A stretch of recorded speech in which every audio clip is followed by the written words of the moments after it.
Mr. Bennet was among the earliest of those who waited on Mr. Bingley. He had always intended to visit him, though to the last always assuring his wife that he should not go.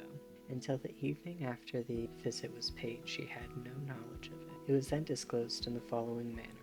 Observing his second daughter employed in trimming a hat, he suddenly addressed her with, "I hope Mr. Bingley will like it, Lizzie." "We are not in a way to know what Mr. Bingley likes," said her mother resentfully, "since we are not to visit. But you forget, mamma, that we shall meet him at the assemblies, and that Mrs. Long has promised to introduce him." "I do not believe Mrs. Long will do any such thing. She has 2 nieces of her own. She is a selfish, hypocritical woman, and I have no opinion of her."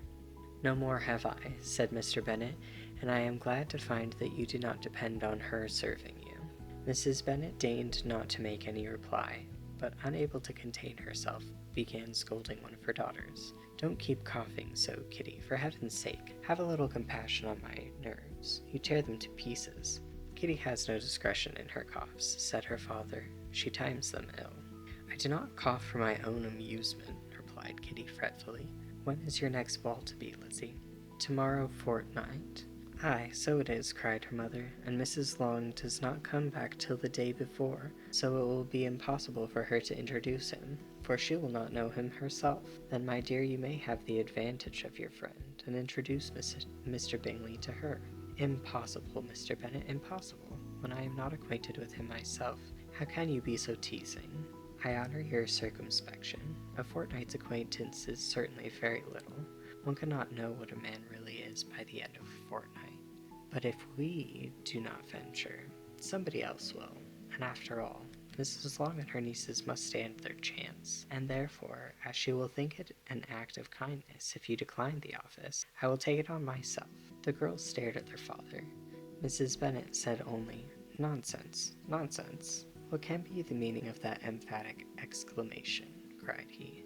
"Do you consider the forms of introduction, and the stress that is laid on them as nonsense? I cannot quite agree with you there. What say you, Mary?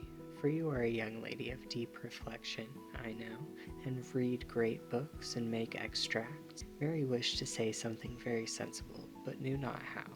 "While Mary is adjusting her ideas," he continued, "let us return to Mr. Bingley." "I am sick of Mr. Bingley," cried his wife. "I am sorry to hear that, but why did not you tell me so before? If I had known as much this morning, I certainly would not have called on him. It is very unlucky, but as I have actually paid the visit, we cannot escape the acquaintance now." The astonishment of the ladies was just what he had wished. That of Mrs. Bennet perhaps surpassing the rest, though when the first tumult of joy was over, she began to declare that it was what she had expected all the while. "How good it was in you, my dear Mr. Bennet, but I knew I should persuade you at last. I was sure you loved your girls too well to neglect such an acquaintance. Well, how pleased I am, and it is such a good joke too that you should have gone this morning, and never said a word about it till now." "Now, Kitty, you may cough as much as you choose," said Mr. Bennet, and as he spoke he left the room, fatigued with the raptures of his wife. "What an excellent father you have, girls," said she, when the door was shut. "I do not know how you will ever make him amends for his kindness, or me either, for that matter. At our time of life it is not so pleasant, I can tell you, to be making new acquaintance every day. But for your sakes we would do anything. Lydia, my love, though you are the youngest, I dare say Mr. Bingley will dance with you at the next ball."